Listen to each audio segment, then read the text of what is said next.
부모가 돼봐야 부모의 마음을 안다, 그런 얘기를 우리가 종종 합니다. 그런 것 같아요. 부모가 되어 보지 않고서는 부모님의 마음을 이해할 수가 없는 것이 또 우리의 모습이 아닌가, 그렇게 생각을 해봅니다.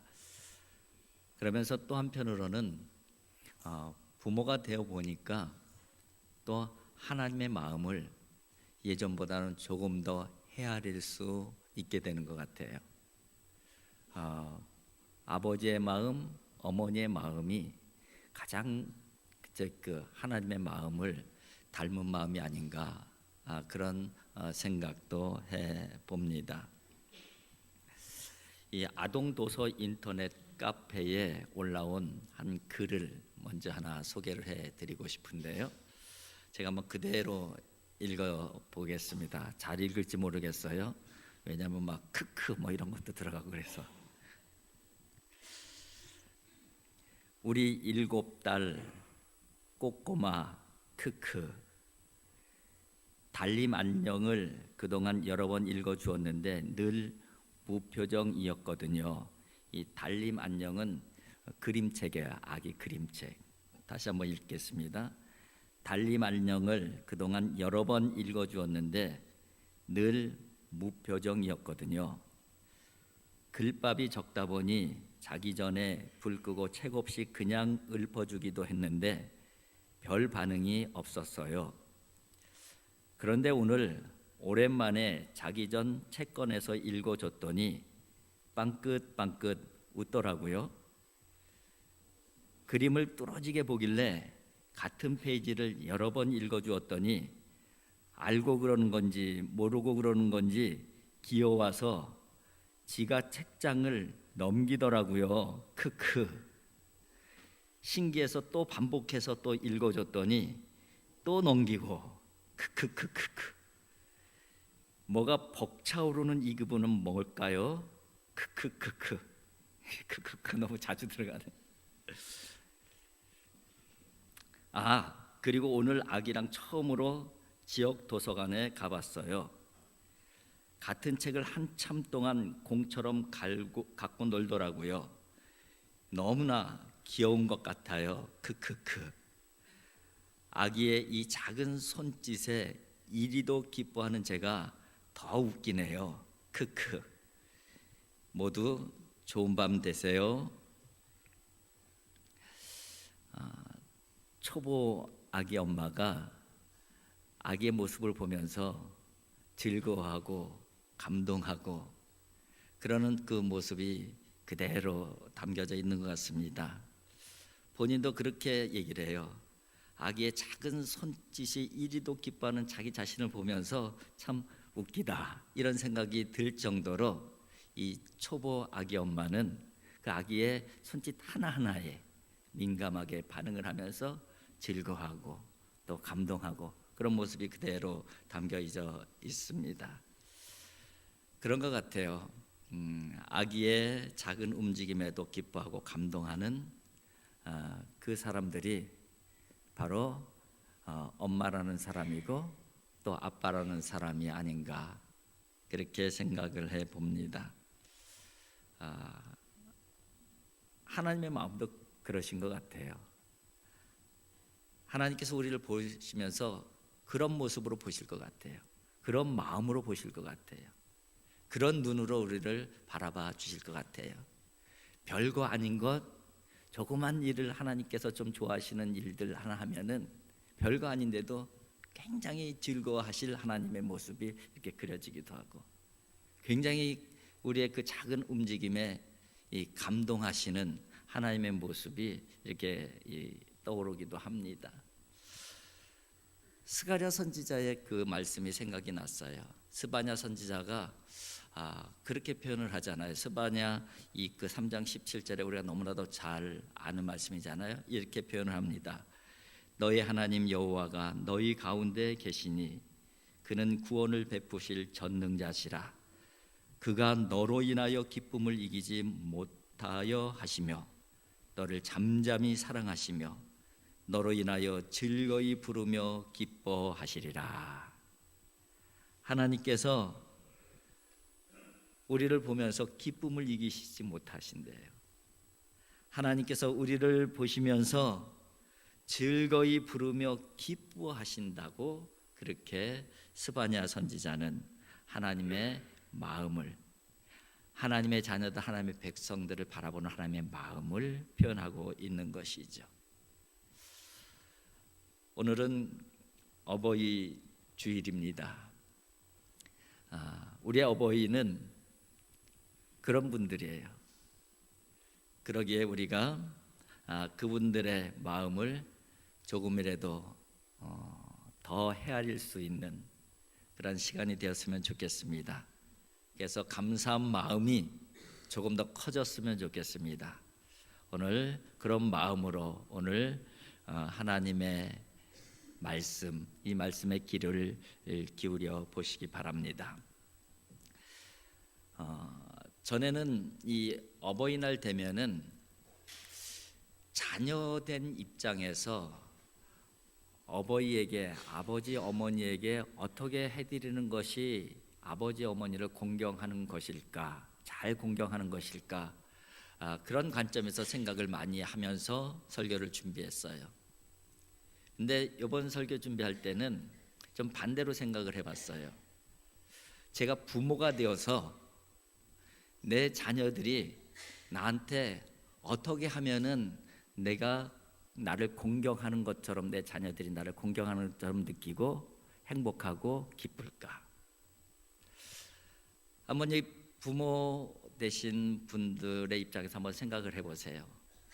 내 자녀들이 어떻게 하면은 내가 즐겁고 기쁘고 행복할까? 여러 가지 생각이 나더라고요. 그런데 한 3가지 정리를 정리해 봤어요. 첫 번째는 존중해 줄 때에 참 즐겁고 기쁜 것 같아요.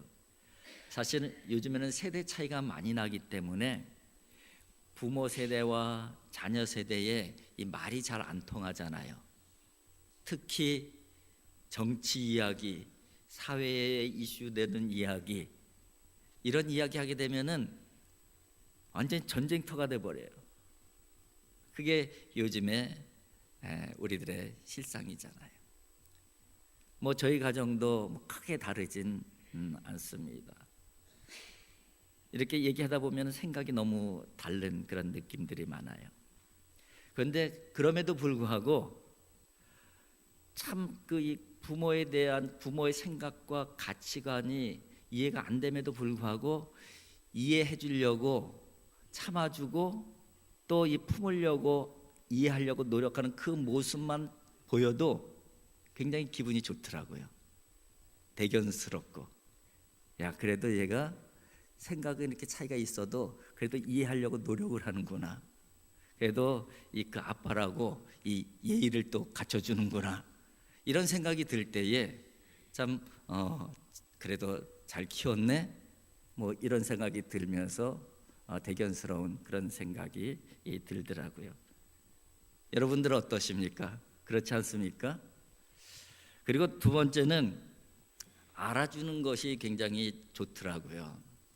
다른 사람들은 나를 뭐라고 하든 간에 내 자식들이 나를 알아주면은 그것으로 행복하고 그것으로 즐거워할 수 있을 것 같아요. 모든 부모님들은 자식들을 위해서 수고하고 애씀이 있어요. 근데 그 수고하고 애씀이 내 자식이 그 수고와 애씀을 조금이라도 알아주는 것이 보여지면은 힘이 들어요. 힘이 안 들어요. 대부분의 부모님들 그러시죠. 예, 그런 것 같아요. 그래서 이 부모님의 마음을 알아주는 것, 부모님의 수고와 애씀을 알아주는 것, 이것이 또 자녀된 사람들로서 부모를 공경하는 아주 중요한 모습이다. 그렇게 생각이 되어집니다. 그리고 또 하나는 자랑스러워 한다고 생각이 되어지게 되면은 아이들이 자기 부모를 자랑스러워 한다고 그렇게 느끼게 되면은 참 기분이 좋습니다. 다른 사람들은 뭐 별 볼 없이 생각하는데 내 자녀들, 내 자식들은 그래도 우리 아버지가 최고예요. 그래도 우리 어머니가 최고예요.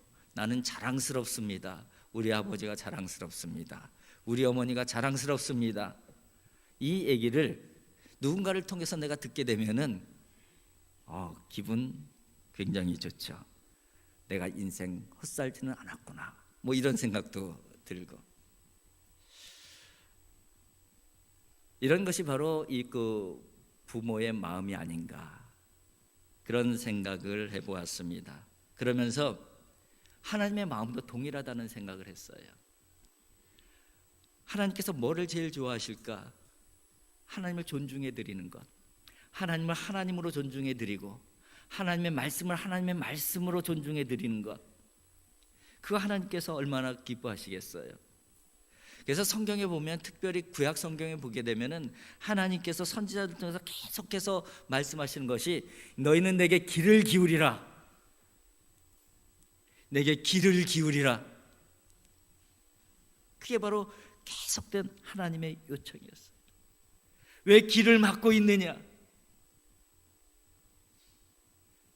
내 말에 귀를 기울여라. 그리고 내게로 돌아오라. 하나님께서는 하나님의 말씀에 귀를 기울이고 그분의 말씀을 존중해 드리고 그분을 하나님으로 인정해 드리고 하나님을 존중해 드리는 것이죠. 그것을 하나님께서 제일 기뻐하시는 그런 요소임을 성경을 통해서 우리는 확인할 수가 있습니다. 또 하나님께서는 알아주는 것도 굉장히 좋아하셔요. 알아주는 것도. 이 잠언서 30장에 보면 이런 말씀이 있습니다. 4절에 하늘에 올라갔다가 내려온 자가 누구인가? 바람을 그 장중에 모은 자가 누구인지, 물을 옷에 싼 자가 누구인지, 땅의 모든 끝을 정한 자가 누구인지, 그의 이름이 무엇인지, 그의 아들의 이름이 무엇인지 너는 아느냐? 네가 하나님에 대해서 제대로 아느냐? 네가 나에 대해서 좀 제대로 알고 있느냐? 좀 나에 대해서 제대로 좀 알아줬으면 좋겠다. 그런 하나님의 마음이 담겨져 있는 말씀인 것이죠. 예수님께서도 그런 말씀을 하셔요. 나는 선한 목자다. 그렇게 말씀하시면서 나는 양들을 잘 알고 양들은 나를 잘 안다. 선한 목자이신 예수님은 우리를 잘 아셔요. 예수님께서 우리를 잘 알듯이 양인 우리들도 예수님을 잘 알아주기를 바라시는 것이죠. 호세아 선지자는 그렇게 말씀합니다. 우리가 여호와를 알자, 힘써 여호와를 알자. 여호와를 알자, 힘써 여호와를 알자. 왜 선지자가 그 말씀을 그렇게 선포하겠어요? 하나님을 아는 것, 이것이 하나님께서 너무 원하시는 것이기 때문에 그래요. 하나님의 백성들이, 하나님의 자녀들이 하나님을 너무 모르는 거예요. 그래서 자꾸 하나님으로부터 멀어지는 거예요. 그래서 하나님의 마음이 너무 아프셨잖아요. 그래서 선지자를 통해서 말씀하시는 것이 뭐예요? 여호와를 알자, 힘써서 여호와를 알자. 그분이 누군지를 우리가 알아야 됩니다. 그렇게 말씀하시는 거 아니겠어요? 하나님은 또 하나님을 자랑하는 것 엄청 좋아하시는 것 같아요. 우리가 하나님을 자랑한다는 것이 뭘까요? 하나님께 찬양하는 거 아니겠어요? 하나님께 하나님을 자랑해 드리는 것이 찬양이에요. 또 하나님을 잘 소개하는 것, 전도하는 것, 이것도 하나님을 자랑하는 것이잖아요. 여러분, 하나님께서 찬양받으시기를 얼마나 원하시는지, 하나님을 자랑하신 다른 사람들에게 자랑하는 것을 얼마나 원하시는지 우린 이미 잘 알고 있잖아요. 내가 너희들 택한 이유는 내가 너희들을 왕같은 제사장으로, 거룩한 나라로, 소유된 백성으로 너희를 택한 이유는 어두운 곳에 너희를 불러내온 그 아름다운 덕을 선전하게 하려 함이라. 목적이 뭐예요? 하나님을 자랑하게 하기 위해서 우리를 택하셨다는 거예요. 우리 부모님들만 자녀들이 자랑스럽게 여길 때에 좋아하시는 것이 아니라 하나님 아버지도 우리가 하나님을 자랑스럽게 여길 때에 굉장히 즐거워하고 행복해 하실 거예요. 저와 여러분들이 이런 하나님의 자녀들이 되어질 수 있기를 주님의 이름으로 축복을 드립니다. 오늘 본문 말씀은 어버이날만 되면은 들을 수 있는 그런 말씀이죠.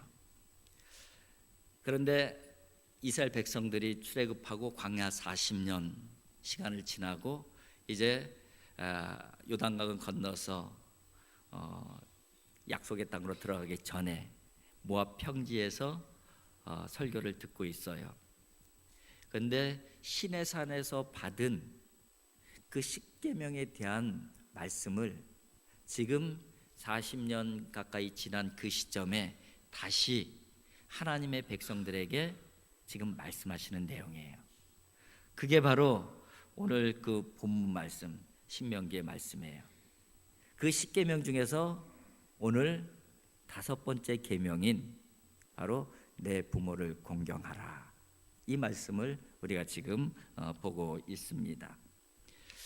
그런데 이 십계명을 볼 때에 우리가 이미 잘 이해하고 있는 대로 1절에서 4절은 누구를 향한 계명이에요? 하나님을 향한 계명이에요. 그리고 5계명부터 10계명까지는 사람을 향한 계명이에요. 그런데 5계명은 사람을 향한 계명 중에서 첫 번째 계명인 것이죠. 그 계명이 뭐라고요? 내 부모를 공경하라. 사람을 향해서 지켜야 될 계명 중에서, 하나님께서 명령한 계명 중에서 가장 중요한 것이 내 부모를 공경하라는 계명이라는 거예요. 그럼 왜 하나님께서 다른 중요한 문제들도 많은데 가장 중요한 계명이 내 부모를 공경하라, 이 계명이라고 말씀하고 계시는가? 이 부분을 여러 가지로 주석학자들이 설명을 해요. 그런데 공이 얘기하는 그 부분이 하나가 있는데 이 부분을 공동체하고 연결을 시키고 있어요. 부모에 대한 권위, 부모 자식 간에 생겨지는 질서, 이것은 모든 공동체, 모든 단체 기본이 되어지는 권위이고 질서이다, 그렇게 얘기를 하는 거예요. 다시 말하면은 부모의 권위가 인정되어지고 부모와 자식과의 질서가 지켜질 때에 그 기본적인 질서가 모든 공동체에 그대로 적용이 되어질 수 있다는 것이죠. 그게 기본이랍니다. 그게 안 되면은 어떤 권위도 세워질 수가 없는 것이고, 그게 안 되면은 어떤 질서도 제대로 세워질 수가 없는 것이죠. 그러니까 부모를 공경하라는 이 말씀은 내 부모에게 잘하라, 그런 의미보다 더 확대되어져 있어요. 그 계명을 잘 지켜야지 네가 그 공동체 안에서, 질서 안에서 행복을, 안식을 누릴 수가 있다는 거예요. 여러분, 질서가 깨진 공동체에서 행복을 누릴 수는 없습니다. 권위가 무너진 공동체에서 평안함을 누릴 수는 없어요. 그런데 그 모든 질서와 권위가, 정당한 질서와 정당한 권위가 세워진 그곳에서만이 우리는 안정감을 누릴 수가 있는 것이고 평안함을 누릴 수가 있는 것이죠. 그것의 기초가 부모 공경이라는 거예요. 그렇기 때문에 이 부모 공경에 대한 계명 명령은 굉장히 구약에서는 엄중하게 다루고 있어요. 그래서 부모에게 잘못한 부분들에 대한 그 처벌은 굉장히 강력한 처벌을 언급되고 있어요. 출애굽기 21장에 보면 이렇게 되어 있습니다. 출애굽기 21장 15절입니다. 자기 아버지나 어머니를 치는 자는 반드시 죽일지니라. 아버지나 어머니를 이렇게 때리는 그 후레 자식들이 있잖아요. 그런 후레 자식들은 구약 시대는 반드시 죽여라, 그렇게 명령을 해요. 근데 그 정도가 아니고요. 21장 17절에 보면 이렇게 돼 있어요. 자기의 아버지나 어머니를 저주하는 자는 반드시 죽일지니라. 때리는 것은 고사하고 저주해도 그 자식은 후레 자식이니까 반드시 죽여라. 율법에는 그렇게 기록이 되어 있어요. 그러니까 지금 부모 공경에 대한 부분을 얼마나 무겁고 엄중하게 성경에서 다루고 있는 것을 볼 수 있는 것이죠. 그런데 오늘 십계명을 통해서는 그 잘못됐을 때의 엄중한 처벌에 초점이 맞춰져 있지 아니하고, 이 십계명에서는 그 대신에 잘 지키면은 내가 이런 보상을 해줄게, 잘 지키면은 이런 복을 줄게, 축복에 대한 내용으로 오늘 십계명에는 기록이 되어져 있습니다. 그래요. 네 부모를 잘 공경해봐. 그러면은 내가 복 줄게. 근데 그 복이 어떤 복이에요? 오늘 본문에는 이렇게 되어져 있습니다. 한번 16절을 같이 한번 다시 읽어보겠습니다. 너는 내 하나님 여호와께서 명령한 대로 내 부모를 공경하라. 그리하면 내 하나님 여호와가 내게 준 땅에서 내 생명이 길고 복을 누리리라. 사실 이 10계명 10개 계명 중에서 직접적으로 축복이 약속된 계명은 딱 이 하나의 계명이에요. 그러니까 이 계명이 하나님께서도 얼마나 중요하게 여기시는지를 쉽게 알 수가 있는 것이죠. 여러분, 이 말씀이 뭐예요? 이 말씀 한마디로 말하라면은 저는 이렇게 정리해서 말씀을 드리고 싶어요. 효자 효녀에게 복 준다, 이 말씀이에요. 복 받고 싶니? 그럼 효자 효녀 되라, 이 말씀이에요. 하나님이 주시는 복 별로 관심 없어요.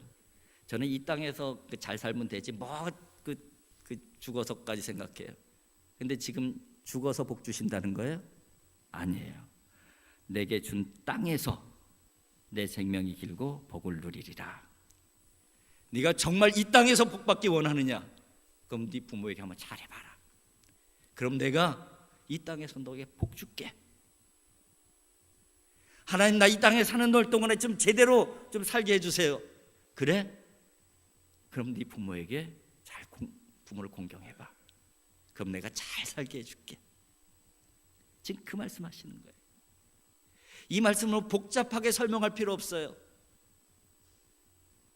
부모 잘 공경하면 내가 복 줄게. 부모 잘 섬기면은 이 땅에 사는 날 동안에 잘 살 수 있도록 내가 복 많이 줄게. 그 말씀이에요. 그 말씀. 여러분, 그런데 부모를 공경한다는 것이 쉬운 것만은 아니에요. 왜냐하면은 부모의 장점, 단점, 특별히 부모의 단점을 가장 날카롭고 정확하게 아는 사람 누구예요? 자식들이에요.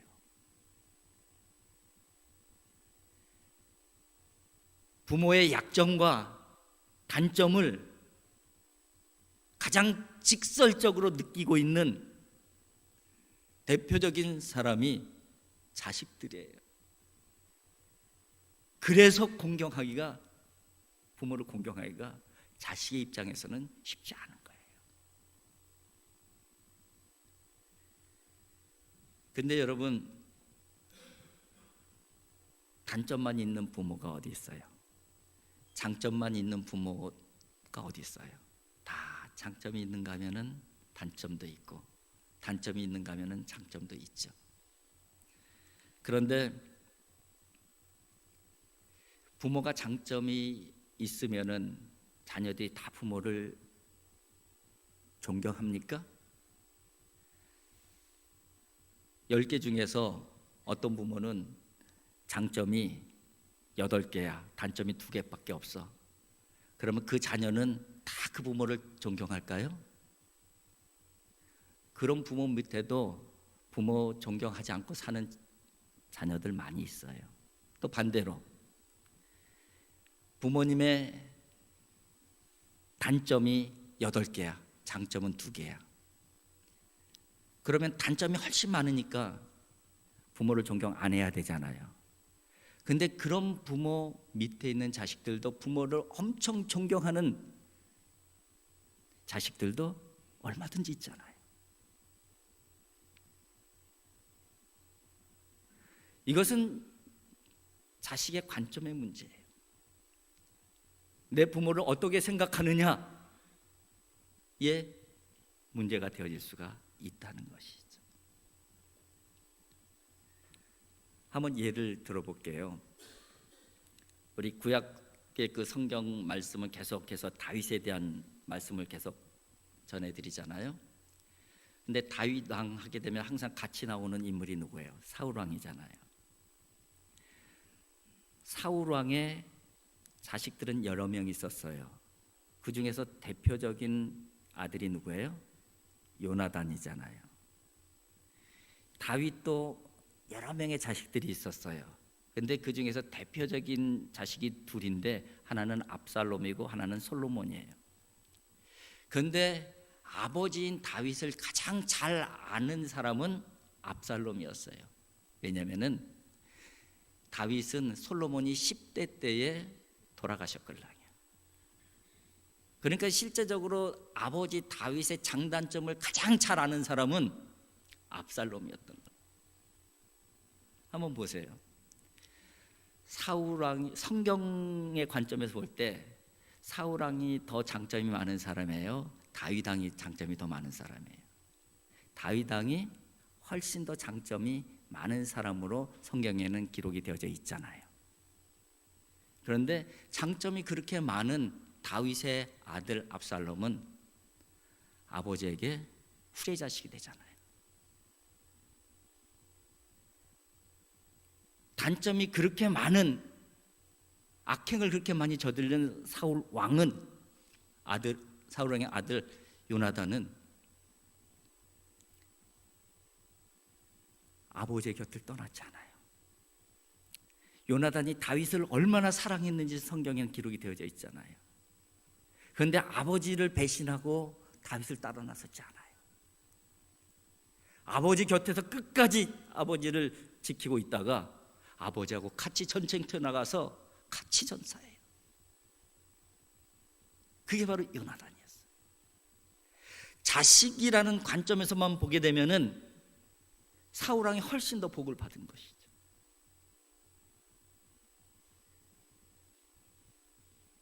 누구의 관점의 차이일까요? 자식의 관점의 차이였잖아요. 요나단은 아버지의 안 좋은 모습들이 많이 보였지만 그냥 아버지로 생각했던 거예요.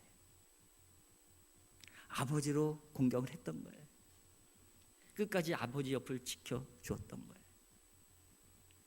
압살롬은 단점만 본 거죠. 아버지의 단점.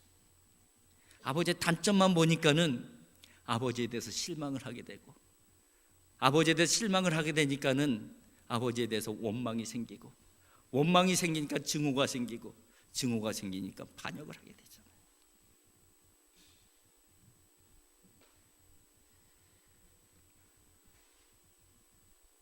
여러분, 부모를 공경한다. 어떻게 하는 것이 부모를 잘 공경하는 것일까? 이 요나단과 그리고 압살롬을 묵상하면서 이렇게 한번 정리를 해봤어요. 부모의 작은 장점을 크게 받아들이는 것이 부모를 공경하는 것이다. 부모의 작은 장점을 크게 봐주고 최고예요. 이랬을 때에 내 부모를 공경하라, 이 하나님의 명령이 쉽게 다가오는 거예요. 부모의 단점만 많이 보이게 되면은 내 부모를 공경하라, 이 하나님의 말씀을 가장 지키기 어려운 말씀이 되어지는 거예요. 그런 관점에서 보게 되면은 부모를 공경하는 것이 부모를 위한 것이라기보다 자식을 위한 거예요. 자식. 부모를 제대로 공경하는 마음으로 봐야지 하나님의 계명도 쉽게 나에게 다가와요. 쉽게 지켜질 수가 있는 거예요. 내 부모를 공경하라. 그래서 하나님께서 첫 번째 계명으로, 사람을 향한 첫 번째 계명으로 말씀하신 것이죠. 여러분, 이 세 가지 부분을 꼭 기억하시기 바랍니다. 내 부모를 공경하라는 것은 하나님의 명령이다. 하나님께서 가장 중요하게 여기시는 명령이다. 두 번째는 이것은 인간의 가장 기본이 되어지는 질서이고 도리이다. 그리고 부모를 공경하면은 결국은 내 복이다. 이제 부모님을 공경할 마음이 막 생겨지십니까? 여러분, 우리가 정말 하나님의 말씀대로 부모님 잘 공경하고 그러한 그 질서, 공경의 질서가 우리의 삶의 자리 가운데에 귀하고 아름다운 평화로운 안전한 질서를 만들어내는 그런 근간이 되었으면 좋겠습니다. 기도하겠습니다.